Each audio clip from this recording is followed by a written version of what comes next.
हम लोग शुरू करेंगे एक्सरसाइज नंबर 10.1 और चैप्टर नंबर 10 हम लोग शुरू करेंगे कैंट पब्लिशर क्लास 10 की सीरीज जो हम लोग कर रहे हैं उसके अंदर अब हम लोग 9 चैप्टर्स कर चुके हैं और अब हम लोग 10 चैप्टर शुरू करेंगे। तो फेडरल बोर्ड का सिलेबस हम पढ़ रहे हैं। This is chapter number 10 chords and arcs of circle. So this is chords and arcs of a circle. Exercise 10.1. Question number 1.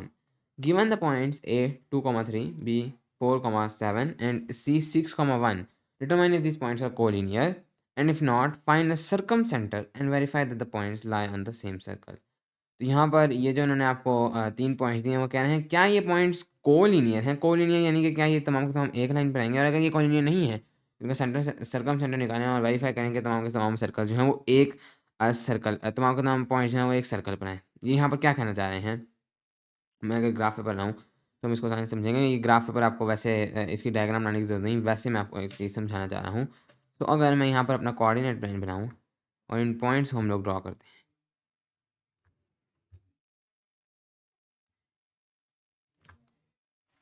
So number 1 point है हमारे पास 2,3, राइट। सो ये y में ये x में हमारे पास 6 तक जा रहा है तो मैं एक को 2 कह देता हूँ, और इधर ये हमारे पास इतना ज़्यादा नहीं जा रहा बल्कि इधर भी 7 तक जा रहा है तो इधर मैं 2 कह देता हूँ, राइट।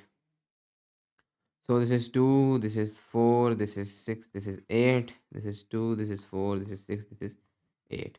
नंबर 1 पॉइंट है हमारे पास 2,3 मीन्स 2 होगा इधर और 3 होगा इधर और 3 होगा इधर। सो ये हो गया हमारा फर्स्ट पॉइंट। नेक्स्ट है 4 इधर और 7 इधर।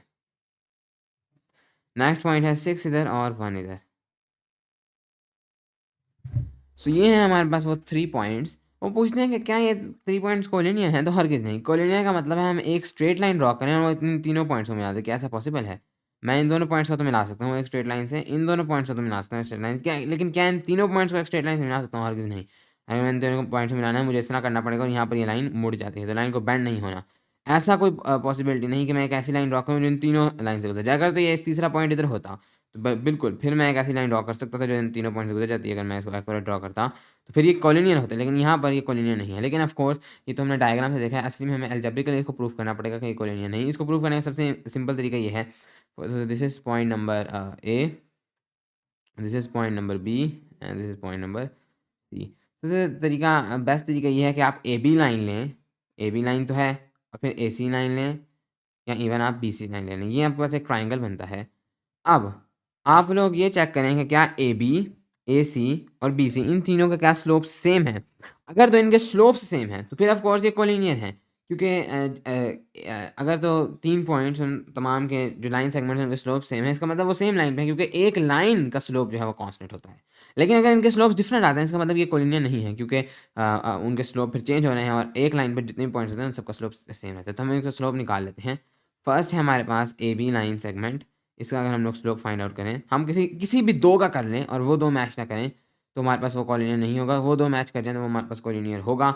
आप चाहें तो आप तीनों का कर लें ताकि आपकी तसल्ली हो जाए। बट एनीवेज ए और बी, तो ए बी अगर हम लोग इसका स्लोप निकालें तो एम स्लोप का है of A B will be, slope is basically delta y over delta x. कोई से भी 2 पॉइंट लेकर, तो ए बी पर हमारे पास 2 पॉइंट सपोज एक ए है तो हम लोग कर सकते हैं 3 माइनस 7, जिसका हमने पहले रखा है एक्स में भी उसी का पहले रखेंगे। तो 3 पहले हमने रखा था तो यहाँ से हम 2 पहले रखेंगे, फिर यहाँ से हम लोग 4 लिखेंगे।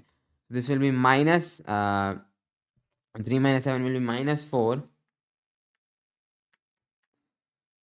Divided by minus 2।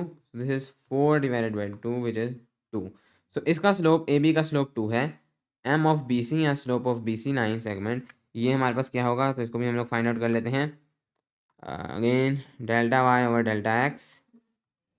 B C के अंदर अब हमारे पास हैं ये 2 पॉइंट्स। सबसे पहले हम लोग कर लेते हैं 6 माइनस नहीं, पहले हमें वाई करना है, सो हमें करना होगा 1 माइनस 7। यहाँ हम 7 माइनस 1 कर सकते हैं, लेकिन फिर हमें एक्स में 4 माइनस 6 करना पड़ेगा। मैंने यहाँ पर पहले 1 लिखा है तो मैं यहाँ पर अब करूँगा 6 माइनस 4। तो ये हो जाता है माइनस 6 और ये हो जाता है 2 माइनस 3, राइट।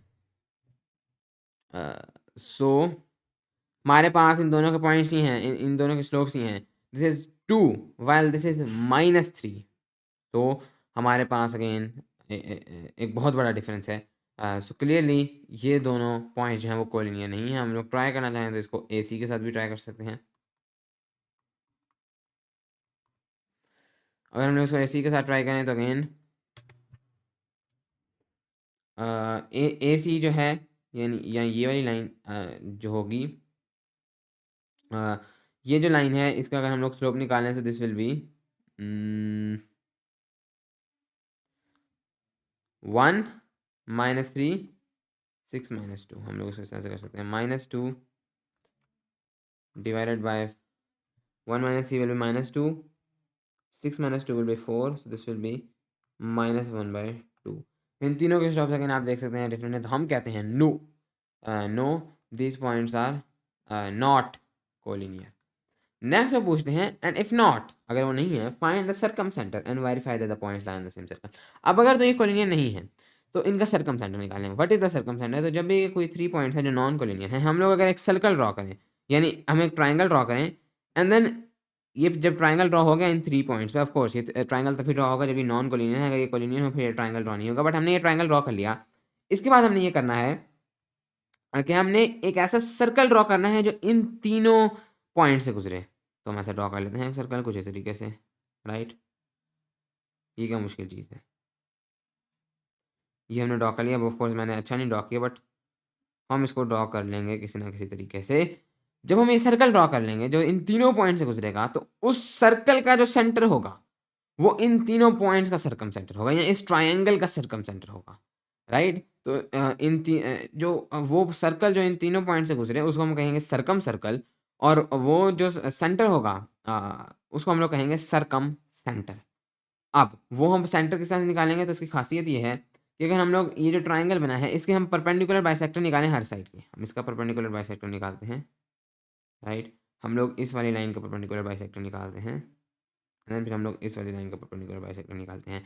ये जो हर लाइन का, मैंने इस लाइन का परपेंडिकुलर बाइसेक्टर निकाला, यानी परपेंडिकुलर बाइसेक्टर ये इसके सेंटर से गुजरेगा और यहाँ पर एक 90 डिग्रीज एंगल होगा। इस लाइन का परपेंडिकुलर बाइसेक्टर ये इसके सेंटर से गुजरेगा और यहाँ पर एक 90 डिग्रीज होगा। इस लाइन का इसके सेंटर से गुजरेगा, यहाँ पर 90 डिग्रीज होगा। ये तीनों के तीनों परपेंडिकुलर बाइसेक्टर एक जगह पर कटेंगे और वो जो जगह पर कटेंगे वही हमारे पास सर्कम सेंटर होगा, राइट। तो ये मेरा अभी इतनी एक्यूरेट डायग्राम नहीं, बट ये वाला हमारे पास तकरीबन सर्कम सेंटर होगा। और सर्कम सेंटर इस तरह से होगा कि हमारे पास इस पॉइंट से बी तक की डिस्टेंस सेम होगी, ए तक की डिस्टेंस सेम होगी और सी तक की डिस्टेंस सेम होगी। तो ये हमारा सर्कल का रेडियस बन जाएगा। तो तीनों पॉइंट्स तक सेम है तो हम एक सर्कल ड्रॉ कर पाएंगे इस सेंटर पर। ये हमने निकालना है ये वाला सेंटर। तो हम लोग कैसे निकाल सकते हैं? इसका सबसे अच्छा तरीका ये है कि हम लोग ये परपेंडिकुलर बाइसेक्टर जो लाइन्स हैं, किसी भी दो, अब कोई से भी हम दो निकालना है तो उससे भी काम चल जाएगा, क्योंकि 2 और 3 वो उन्होंने एक ही जगह पर इंटरसेक्ट करना है। तो तीसरी वैसे चाहे तो हम निकाल सकते हैं, लेकिन 2 से हमारा काम चल जाएगा। तो कोई सी हम 2 परपेंडिकुलर बाइसेक्टर्स की पहले इक्वेशन निकालते हैं। तो मैं सबसे पहले तो इसको क्लियर करता हूँ, बल्कि इसको क्लियर नहीं करते। तो कोई सी हम लोग 2 परपेंडिकुलर बाइसेक्टर लेते हैं, ए बी लाइन सेगमेंट का परपेंडिकुलर बाइसेक्टर लेते हैं। उसकी हमारे पास स्लोप क्या होगी? तो स्लोप ऑफ, मैं कहता हूँ पी ए बी, यानी perpendicular bisector of A B, इसकी हमारे पास स्लोप क्या होगी?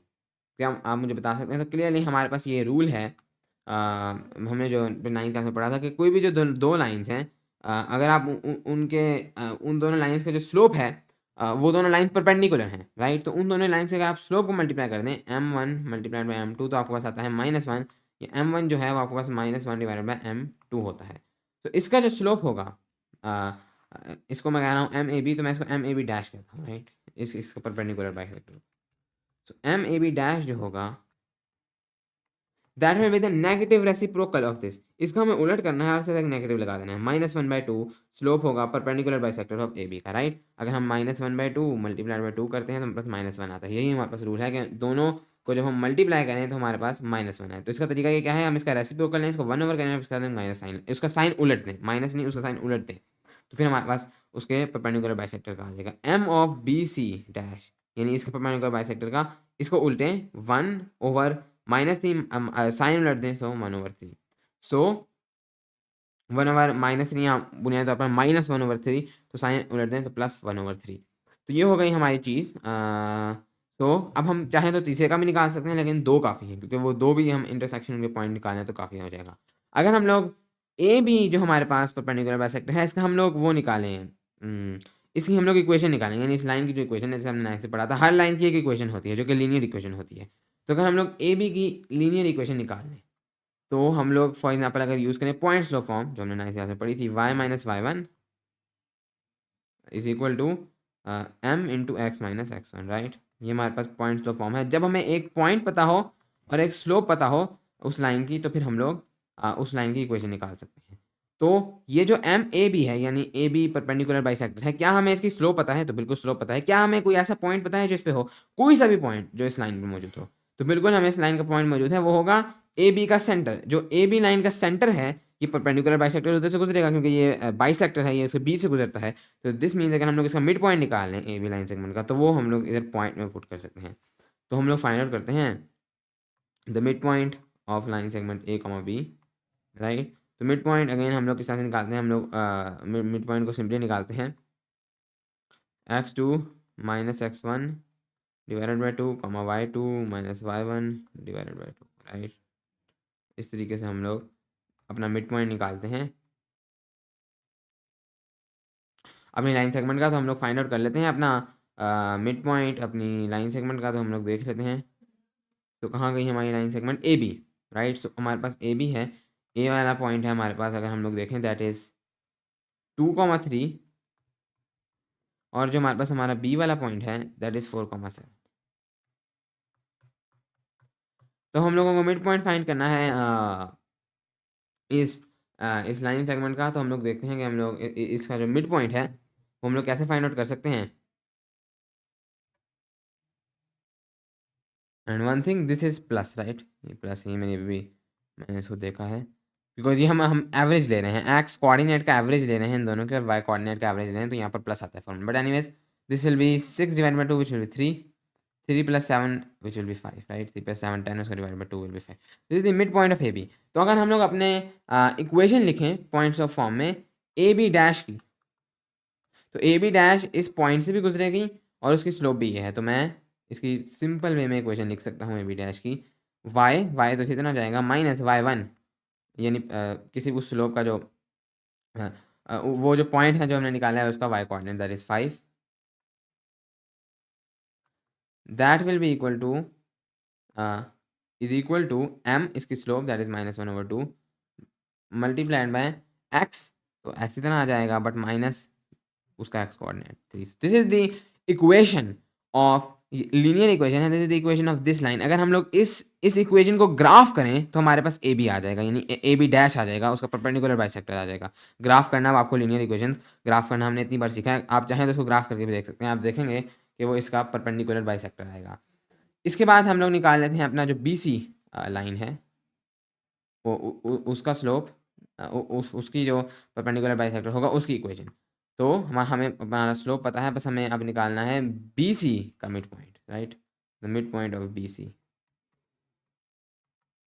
This will again be x2 minus x1 x2 plus x1 divided by 2 comma y2 plus y1 divided by 2। तो हम लोग अगर मिड पॉइंट निकालें बी सी लाइन सेगमेंट का, दैट विल बी 4 प्लस 6,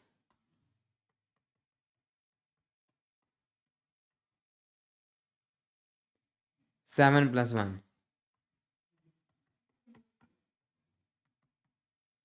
5,4। ये है हमारे पास mid point of line segment B C. So इसका अगर हम लोग निकालें equation y minus y1 that will be 5, तो ये दोनों नहीं 4 sorry, y minus 4 is equal to 1/3 comma x minus 5, right. Yes, तो ये हमारे इन दोनों के स्लोप्स। अब हमें निकालना क्या है? हमें इन दोनों का इंटरसेक्शन पॉइंट निकालना है, राइट। क्योंकि हमारे पास जो परपेंडिकुलर बाइसेक्टर है, जैसे हमने देखा, उन्हीं का इंटरसेक्शन पॉइंट हमारे पास सर्कमसेंटर है। तो हमें बस इनका इंटरसेक्शन पॉइंट निकालना है। हमारे पास दो लीनियर इक्वेशंस हैं, क्या हम इनका इंटरसेक्शन पॉइंट निकालना हमें आता है? तो बिल्कुल, हमने ये बहुत बार किया है, ये आपको भी पता ही होगा कि किसी भी दो अगर इक्वेशंस का हमें इंटरसेक्शन पॉइंट निकालना है तो हमें उनको साइमल्टेनियसली सॉल्व करना पड़ेगा। तो मैं इन दोनों इक्वेशंस को अब साइमल्टेनियसली सॉल्व करना है, तो यहाँ से मैं कुछ जगह क्लियर करता हूँ ताकि हम लोग इसको साइमल्टेनियसली सॉल्व कर सकें। सो सो हमें इन दोनों को साइमल्टेनियसली सॉल्व करना है। तो देखते हैं, हमारे पास कई दो तरीके हैं, मेथड ऑफ एलिमिनेशन और method of substitution. So simultaneously अगर हम इसको सॉल्व करें, तो हम लोग यहाँ पर क्या कर सकते हैं कि अगर मैं ये वाली जो इक्वेशन है मैं इनको क्लियर लिखता हूँ यहाँ पर y - 5 = -1 डिवाइडेड बाय 2 x - 3 और दूसरी है y - 4 = 1 डिवाइडेड बाय 3 x - 5। तो क्यों ना यहाँ पर इस वाली इक्वेशन को मैं लिख दूँ y = -1 डिवाइडेड बाय 2 x - 3, इसको मैं मैक्सिमम मल्टीप्लाई कर देता हूँ। अब इस वाली इक्वेशन को मैं लिख सकता हूँ एज माइनस में मैंने उधर लेके आया, इधर अगर मैं मल्टीप्लाई करता हूँ this becomes -x divided by 2 plus 3 divided by 2, right.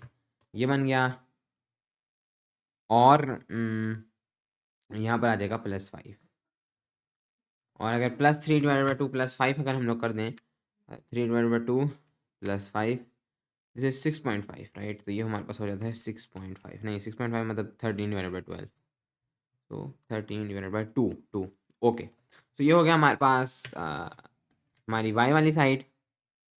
Yes यहाँ पर इसके साथ साथ अगर मैं इधर वाली y वाली साइड देख लूँ तो इधर मैं y वाली साइड पर एक्चुअली में ये पुट कर देता हूँ। सो इधर मैं पुट कर देता हूँ -x divided by 2 plus 13 divided by 2, okay.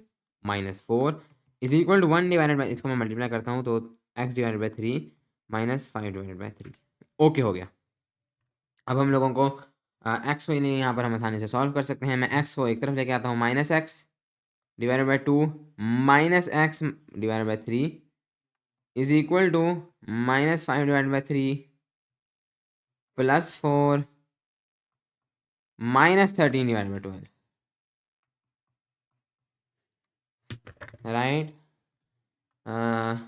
तो -1 divided by 2 -1 divided by 3 -5 divided by 6, okay x, okay. So हम इसको इस तरह से लिख सकते हैं। अगर हम लोग इसको कर दें -1/2x और -1/3x, उन दोनों को माइनस करें तो हम लोग एक तौर पे यहाँ पर x को कॉमन ले रहे हैं एंड देन इसको कर रहे हैं। सो एनीवेज ये हो गया ये। आप चाहें तो इसको डिनोमिनेटर कॉमन लेके भी कर सकते हैं, आंसर यही आएगा। इज इक्वल टू इस तरफ अगर हम लोग इस चीज़ को सॉल्व करें so this is -5 divided by 3 plus 4 minus 13 divided by 2, so this is -25 divided by 6, ये 6 कट गया, this becomes -5x is equal to -25 या x is equal to 5। तो हमारे पास जो सर्कम सेंटर का x कोऑर्डिनेट है दैट इज 5, बट हम इसका y कोऑर्डिनेट भी निकालना है तो बस किसी भी इक्वेशन में पुट इन कर देते हैं। उसमें भी हम लोग इस इक्वेशन में पुट इन कर देते हैं 5 को, तो y is equal to -5 divide by 2 plus 13 divide by 2, ये आपके पास हो जाता है -5 divide by 2 plus 13 divide by 2 4। तो हमारे पास जो हमारा सरकम सेंटर है ये सबसे पहले हमने देख लिया कि ये तमाम पॉइंट जो हैं वो कोलिनियर नहीं है। इसके बाद उन्होंने कहा सरकम सेंटर निकालें, दैट इज 5,4, राइट। ये है हमारा सरकम सेंटर।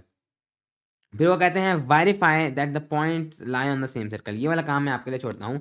आप इसको चीज़ को वेरीफाई कैसे कर सकते हैं, इसका बहुत ही सिंपल तरीका है। हमने देखा कि 5 divide by 4 is the circum centre. हमने ये चीज़ वेरीफाई करनी है कि वाकई में ये सर्कम सेंटर है। हम लोग किस तरह से वेरीफाई कर सकते हैं कि अगर हम लोग हर पॉइंट तक 5 डिवाइड बाय 4 की डिस्टेंस निकालें, ये वाली डिस्टेंस, ये वाली डिस्टेंस और ये वाली डिस्टेंस, अगर तो ये तीनों डिस्टेंसेज इक्वल हुई, this means yes this is the circum centre. क्योंकि अगर वो तीनों डिस्टेंसेज इक्वल हैं तो यस वो एक सर्कम सेंटर बन सकता है, उसके गिर्द एक सर्कल बन सकता है, क्योंकि रेडियस हमारे पास हमेशा इक्वल होता है, हमेशा इक्वल होता है। तो ऑफकोर्स ये एक ऐसा सर्कल है जो हर पॉइंट से गुजर रहा है, तो इसके सेंटर से हर पॉइंट तक की डिस्टेंस सेम होनी चाहिए, तभी से सर्कम सेंटर होगा। अगर डिस्टेंस सेम नहीं हो तो इसका मतलब हमने कोई गलती की है, ये सर्कम सेंटर नहीं है। तो ये मैं आप पर छोड़ता हूँ, देखें क्या हमारा आंसर वाकई में ठीक है। हर पॉइंट तक इसकी डिस्टेंस निकालें और देखें क्या वो डिस्टेंस सेम है। अब डिस्टेंस फॉर्मूला आपको आना चाहिए, फिर भी मैं यहाँ पर लिख देता हूँ। किसी भी दो पॉइंट्स के दरमियान अगर हमें डिस्टेंस निकालनी है, ए पॉइंट है और बी पॉइंट है, आप ये जो आपका सर्कम सेंटर है इसको आप सी पॉइंट कह सकते हैं, राइट। तो अगर आपने ए सी में डिस्टेंस निकालनी है, नहीं सी तो नहीं डी कहूँगा क्योंकि सी ऑलरेडी हम निकाल चुके हैं।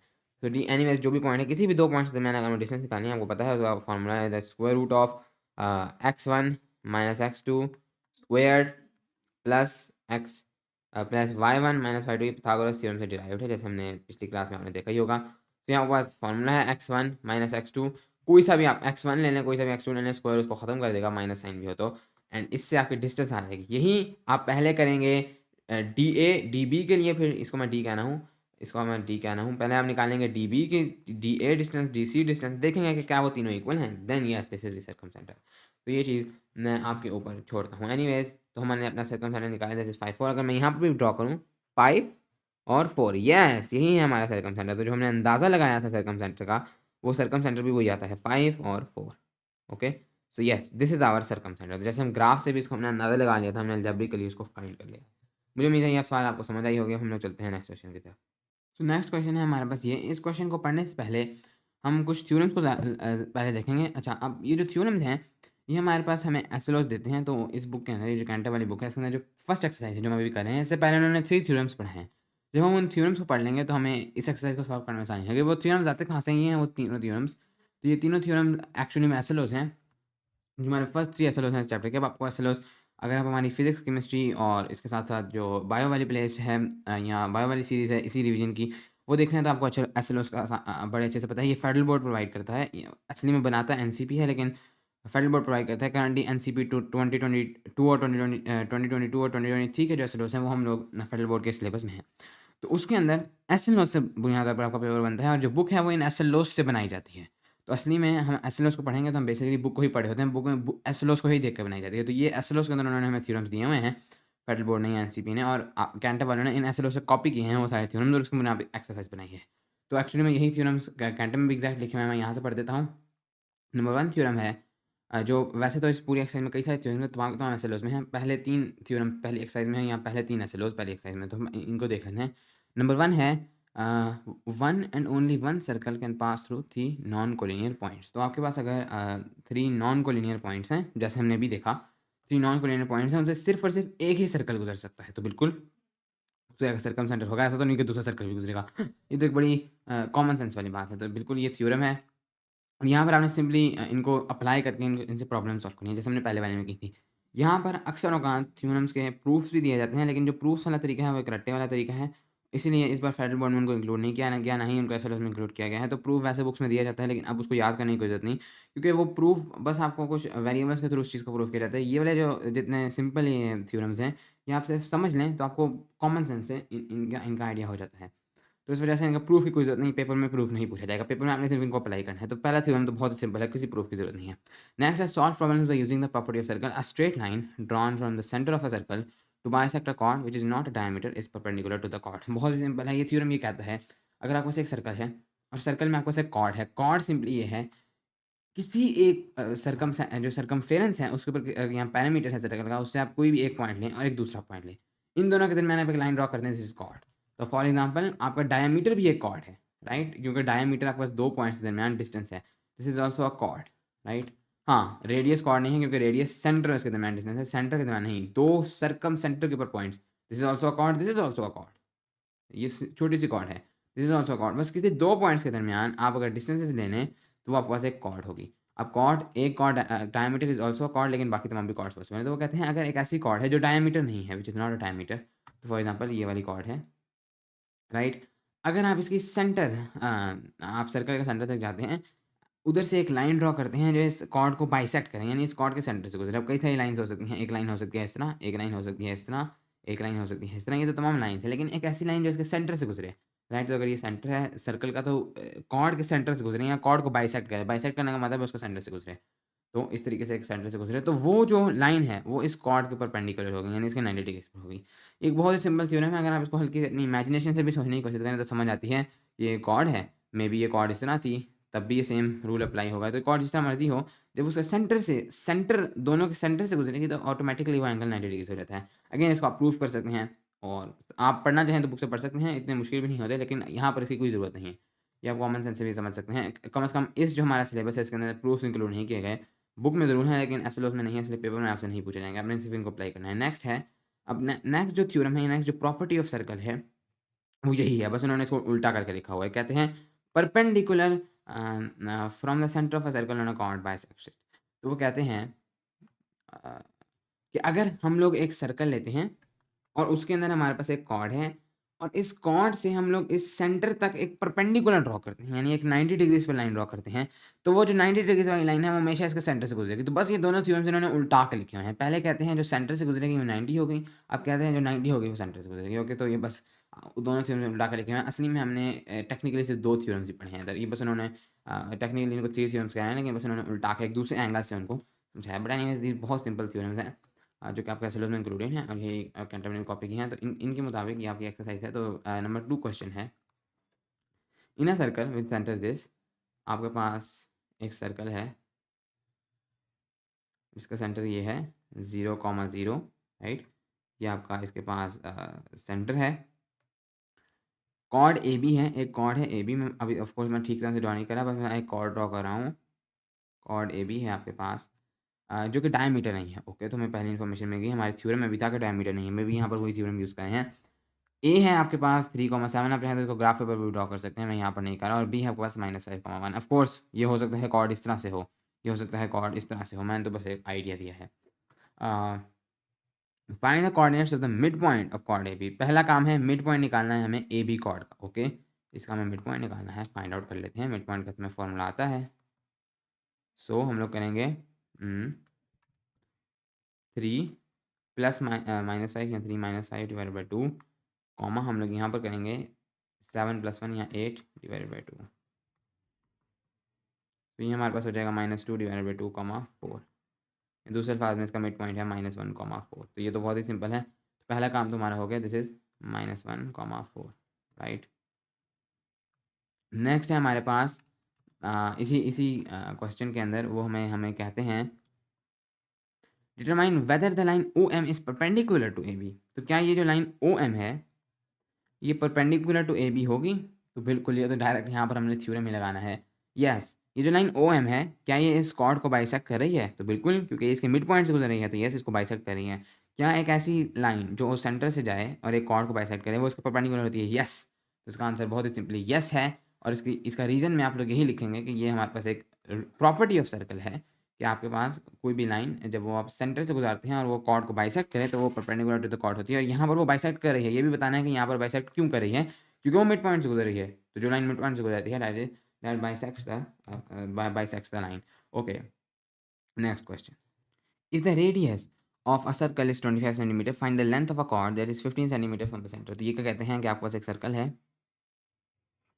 उसका आपके पास जो रेडियस है दैट इज़ 25 सेंटीमीटर्स। ओके हो गया। और एक और कॉर्ड है, एक ख़ास कॉर्ड है आपके पास, let us call it A B. उस कॉर्ड की हमने लेंथ निकालनी है जब वो कॉर्ड जो डिस्टेंस है उसकी from the centre of the circle that is 15 centimetre. अब ये चीज़ भी याद रखें, जब भी आप किसी दो ऑब्जेक्ट्स के दरमियान डिस्टेंस निकालते हैं तो हमेशा आप उनके सेंटर के दरमियान डिस्टेंस निकालते हैं, राइट। अगर आपके पास ये एक बॉल है, ये एक बॉल है, इन दोनों के दरमियान डिस्टेंस 2 मीटर्स है, तो ये 2 मीटर्स इस कोने से इस कोने तक नहीं बल्कि इसके सेंटर से इसके सेंटर तक आमतौर पर निकाली जाती है। तो जब भी आप दो चीज़ों के दरमियान डिस्टेंस निकालें तो उनके सेंटर से निकाली जाती है। तो ये एक सिंपल रूल ऑफ थंब है। तो सेंटर और इस कॉर्ड के दरमियान डिस्टेंस 15 सेंटीमीटर मीन अगर हम लोग इसके सेंटर से, इसका सेंटर तो वही होगा, पॉइंट का कोई सेंटर नहीं होता, इसके सेंटर तक, इस लाइन के सेंटर तक हम एक लाइन ड्रॉ करें, उसकी लेंथ हमारे पास 15 सेंटीमीटर है, हमारे पास ये कहना चाह रहे हैं। Okay, next, find the length of the chord. Okay, तो हमने ये लेंथ ऑफ कॉर्ड निकाली है, हम कैसे निकालेंगे? अगर हम लोग देखें तो ये वाली लेंथ क्या है, दिस 25 सेंटीमीटर, बिकॉज ये भी हमारे पास रेडियस है, राइट। तो हमें ये वाली लेंथ निकालनी है। अब अगर आप लोग इधर देखें, सो ये एक राइट एंगल ट्राइंगल बन जाता है, राइट, क्योंकि ये बाइसेक्ट कर रही है इसको, ये वाली लाइन बाइसेक्ट क्यों कर रही है, इसके सेंटर तक है, तो हमारे पास ये राइट एंगल परपेंडिकुलर होगी, तो ये एक राइट एंगल ट्रायंगल बन जाता है। हम लोग पिथागोरस थ्योरम लगाकर इसको सॉल्व कर सकते हैं, जैसे हमने पढ़ा हुआ है ऑलरेडी। अगर हम लोग पिथागोरस थ्योरम लगाएं तो this will be the hypotenuse, this will B base कहते हैं, या इसको परपेंडिकुलर कहना, फिर ये बेस होगी, इसको बेस कहना, ये परपेंडिकुलर होगा। बट हमारे पास 15 सेंटीमीटर 15 स्क्वायर प्लस ये जो भी हमारे पास डिस्टेंस है x square will be 25 centimetres, 25 square, x square will be 25 square that is 625 minus 15 squared that is 225. X will be 625 minus 225 square root of 400, that will be I think 20, right। तो ये वाली distance हमारे पास 20 है। अब अगर आप लोग देखें तो ऑफकोर्स ये वाली डिस्टेंस इस कॉर्ड के हाफ है, राइट, क्योंकि इसके मिड पॉइंट तक जाती है। तो हमारे पास जो कॉर्ड ए बी की लेंथ होगी दैट विल बी 2 × 20, इसका डबल, दैट विल बी 40। सो 40 units is the length of this chord. तो find the length of the chord that is हमने निकालनी है, that is 40 units. Okay, next question. Okay, and one thing, this will be 40 centimetres, right, 40 centimetres, क्योंकि उन्होंने हमें units दिए हुए हैं सेंटीमीटर्स। अगर कोई यूनिट्स नहीं दिए होते तो मैं कहता 40 यूनिट्स। 40 सेंटीमीटर्स, 40 यूनिट्स भी आप कह सकते हैं, यूनिट सेंटीमीटर्स ही हैं। बट अगर हम लोग नेक्स्ट क्वेश्चन की तरफ चलें तो उस नेक्स्ट क्वेश्चन में this is now question number 4। So question number 4 ये भी काफ़ी आपके पास सिंपल क्वेश्चन है। तो उसमें वो कहते हैं कि if a chord of a circle is 48 centimetres long and its distance from the centre is 18 centimetres, find the diameter of the circle. आपके पास एक सर्कल है, उसकी कॉर्ड 48 सेंटीमीटर्स लंबी है और डिस्टेंस फ्रॉम द सेंटर 18 है, 18 सेंटीमीटर्स है। Find the diameter of the circle. मेरे ख्याल में ये मुझे आपको बताने की भी ज़रूरत नहीं किसना करना है। अगर आप ये अभी नहीं कर सकते ये सवाल, तो आपको आपके कॉन्सेप्ट बहुत पुअर हैं कि पेपर में आपसे हमेशा अनसीन क्वेश्चन पूछे जाते हैं, तो आपको हमेशा क्वेश्चन को याद नहीं करना होता, उसको समझना होता है। अगर आपने पिछले क्वेश्चन को समझा है, जैसा मैं बता रहा था, तो ये आपके लिए करना बिल्कुल आसान है। तो मैं बस फिर भी आपको आइडिया दे देता हूँ किस तरह करना है। तो ये 90 डिग्रीज़ का ट्रायंगल बन जाएगा। आपको ये वाली लेंथ पता होगी, ये वाली लेंथ कैसे निकालेंगे, इसका हाफ, राइट? ये फुल है, इसका हाफ। तो ये आपने क्वांटिटी पैदा करनी है खुद से सवाल को सॉल्व करने की। इसका हाफ, ये वाली लेंथ हो गई। तो अब आप लोग ये वाली लेंथ आसानी से निकाल सकेंगे through Pythagoras theorem. This is the radius, diameter is always twice the radius. तो रेडियस को मल्टीप्लाई बाय 2 करेंगे, बस डायमीटर आ जाएगा। ये क्वेश्चन आप खुद कर सकते हैं। Okay, next question. Next question है the diameter of a circle is 5 units long, how far from the centre is the chord which is 4 units in length. एक आपके पास सर्कल है, उसका आपके पास जो डायमीटर है that is 5 units long, means so may be this is the diameter, this is 5 units. Okay, अभी उन्होंने units दिए हैं, मैं भी यूनिट्स में बताऊंगा। How far from the centre is the chord, एक कॉर्ड है जो कि 4 यूनिट्स की है, तो मे बी ये एक कॉर्ड है, मुझे नहीं पता कि इधर उधर भी हो सकती है, मैं बस एक आइडिया दे रहा हूँ। This is 4 units, right? इसकी होल डिस्टेंस 4 है। तो इसकी डिस्टेंस फ्रॉम द सेंटर क्या है, ये भी मुझे बताने की बिल्कुल ज़रूरत नहीं है, अब आपको खुद करना आना चाहिए। फिर भी मैं आपको आइडिया दूंगा। अगेन ये 90 डिग्रीज़ होगा, सो ये आपके पास आपका रेडियस हो जाएगा। तो अगर आपने ये निकालना है तो आपको अपना रेडियस पता होगा, radius will be half the diameter. Diameter ये है, तो रेडियस विल बी 2.5। आपके पास ये वाली डिस्टेंस भी होगी, this will be 2 half of this. तो आपके पास ये डिस्टेंस होगी, तो पिथागोरस थ्योरम से ये वाली डिस्टेंस निकालना बहुत ही आसान है। Okay, next question. Next question में वो कहते हैं chord of a circle is 8 centimetre in length, is down 5 centimetre from the centre, find the length of the radius. आपके पास एक सर्कल है, उसकी कॉर्ड आपके पास 8 सेंटीमीटर है, 5 सेंटीमीटर फ्रॉम द सेंटर, यानी इसकी distance from the centre 5 centimetre है। Find the length of the radius. आपने अपना रेडियस फाइंड करना है। तो अब मेरे ख्याल में ये आपके लिए बिल्कुल भी मुश्किल नहीं, जितने हमने सवाल किए हैं। Okay, next question. Next question वो कहते हैं find the length of a cord that is at distance of 5 centimetre from the centre of a circle with radius 8 centimetre. आपके पास एक कॉर्ड है, उसकी डिस्टेंस फ्रॉम द सेंटर है 5 centimetres, उसका रेडियस है 8, लेंथ ऑफ द कॉर्ड निकालें। Okay, ये बहुत ईजी क्वेश्चन है मेरे ख्याल में। अगर आप ये अभी नहीं कर सकते तो आपके लिए 10th को पास करना बहुत मुश्किल है। Okay, next question. Okay, so final question है, ये मैं कर देता हूँ। इन सर्कल क्यू, ये कोई सर्कल क्यू है। जब भी आप किसी सर्कल की बात करते हैं, आप उसके जो सेंटर का नाम होता है, आप उसका सर्कल कहते हैं। Circle Q, Q W is perpendicular to x y. जो आपके पास क्यू डब्ल्यू है, this perpendicular to x y. Okay, तो ये इसके परपेंडिकुलर है, जिससे हमें पता चलता है कि W is the mid point of x y, right? हमने ये थ्योरम पढ़ा है कि जब भी कोई आपके पास एक लाइन सेगमेंट है जो कि परपेंडिकुलर है किसी कॉर्ड के, तो उसको बाइसेक्ट करेगी। अगेन वो कहते हैं Q T is perpendicular to, perpendicular means 90 degrees पर, Q T is perpendicular to Y G. तो जो क्यू टी है वो परपेंडिकुलर टू वाई जी है, means again this is the mid point, T is the mid point of Y G. Q W is equal to 5, तो Q W is 5, Q T is equal to 5, Q T is 5। ये तो clearly दोनों 5 ही होंगे, क्योंकि अगर आपके पास दोनों जो आपके पास कॉर्ड्स हैं वो वैसे 5 तो नहीं होंगे, कॉर्ड आगे भी हो सकती है, लेकिन उन्होंने बता दिया है कि दोनों आपके पास 5 हैं। देख के तो पता चल रहा है कि दोनों कॉर्ड्स एक ही सिमेट्री पर हैं, तो ये दोनों की लेंथ डिस्टेंस जो है वो 5 ही है। And Y T is equal to 12, जो वाई टी है this is 12। Find X Y, तो हमने एक्स वाई फाइंड आउट करना है। ओके, तो ये बहुत ही सिंपल क्वेश्चन है। सबसे पहले हम लोग उन्होंने आपको बता दिया है वाई टी इज़ 12 और आपने एक्स वाई फाइंड करना है। तो क्लियरली सबसे पहले हम लोग वाई जी फाइंड करते हैं। What will be Y G? Okay, Y G क्या होगा? Y G will be 2 multiplied by 12, right? क्योंकि ये इसका हाफ है वाई जी का, हमें पता है this is the mid point, क्योंकि ये परपेंडिकुलर है, तो इसका डबल हम लोग कर लेते हैं।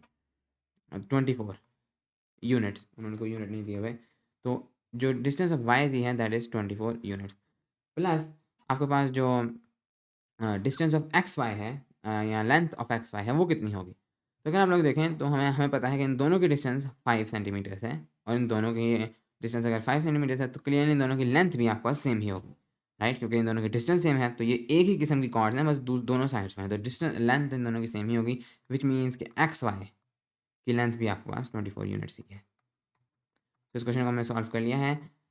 The length of x Y is 24 units. तो ये तो बहुत ही ईजी क्वेश्चन था। ओके, इसके साथ ही हमारी एक्सरसाइज कंप्लीट हो गई। Thank you.